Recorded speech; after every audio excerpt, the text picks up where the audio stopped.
Bonjour chers élèves, j'espère que vous allez bien. Dans cette vidéo, nous allons lire l'histoire du petit poucet.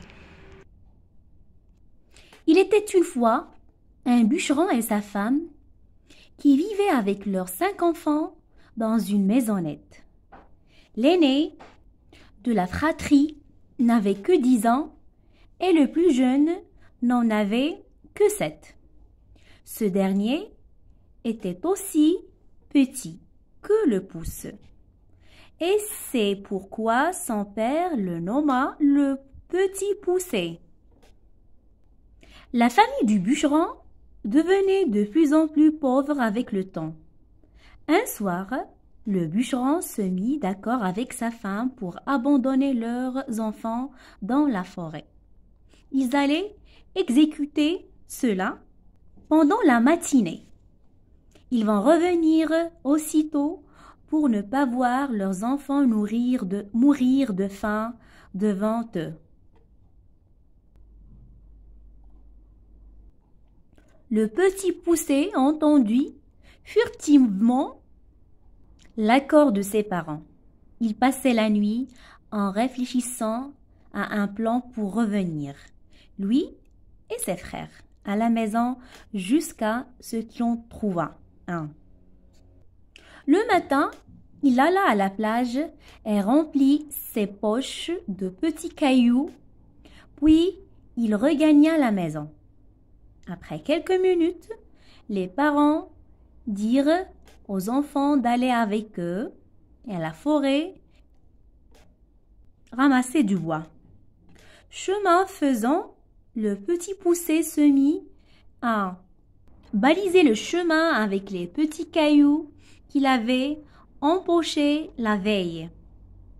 Comme cela, il allait marquer le chemin du retour à la maison. C'est comme vous voyez dans la photo.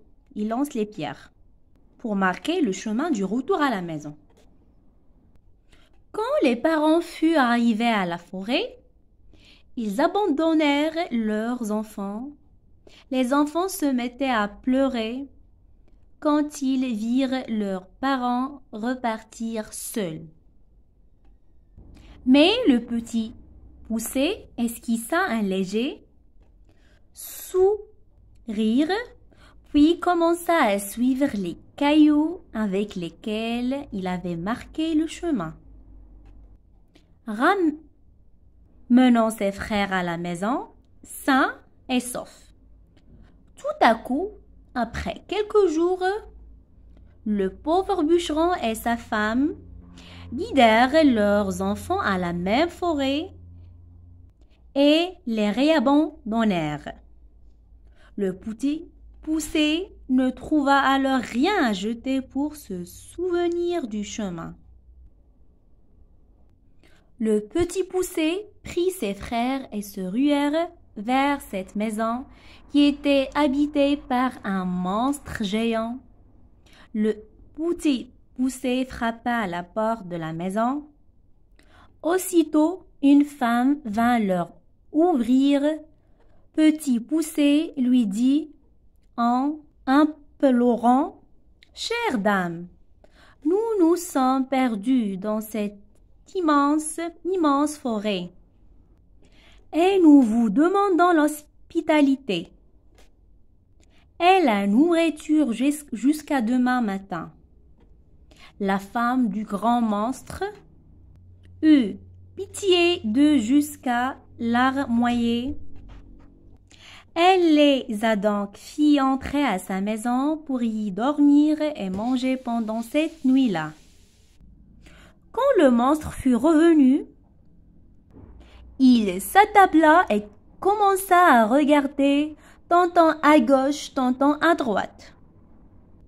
Il dit à sa femme: « Je sens l'odeur d'une chair que j'aime et dont j'ai fortement envie. » Le monstre commença à arpenter la maison.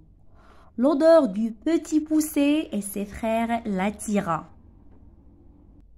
Ces derniers, alertés par le danger imminent qui les guettait, se sont cachés sous le lit Mais le monstre découvrit leur cachette et voulut les tuer.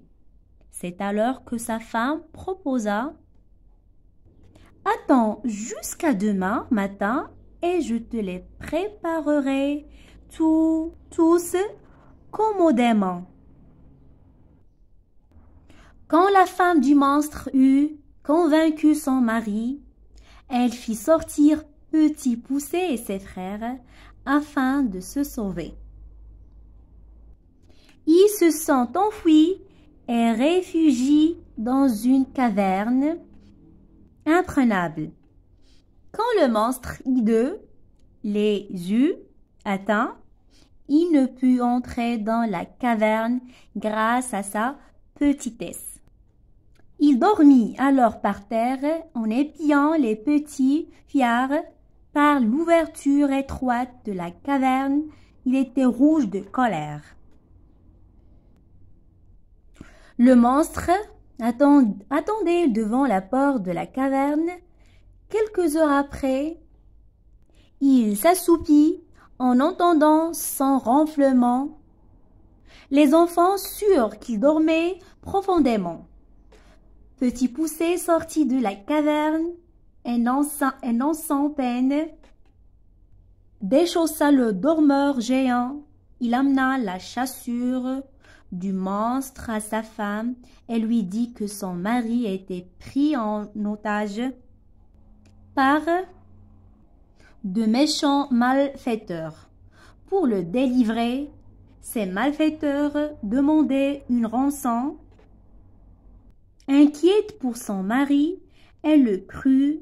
La femme du monstre donna alors à Petit Poucet tout l'argent de son mari. Une fois l'argent empoché, Petit Poucet retourna. Content de voir ses enfants revenir avec tant d'argent, le père dit: Nous avons beaucoup d'argent. Dorénavant, nous n'allons jamais nous séparer. Les enfants applaudissaient avec joie et gaieté. Alors Petit Poucet dit sagement: Père, un jour l'argent manquerait, donc il vaut mieux apprendre ce qui nous sera utile dans la vie. Dans notre village, il y a une école et beaucoup de maîtres, artisans. Nous devons aller à l'école pendant le matin et l'après-midi apprendre un métier. De la sorte, nous allons nous assurer un avenir et te serons d'une grande aide quand tu auras pris de l'âge. Le visage du bûcheron devint joyeux en entendant ces mots et ses larmes commencèrent à couler. Ému, le père serra alors ses enfants entre ses bras tendrement. C'est la fin de cette histoire. Je vous dis merci infiniment et à la prochaine.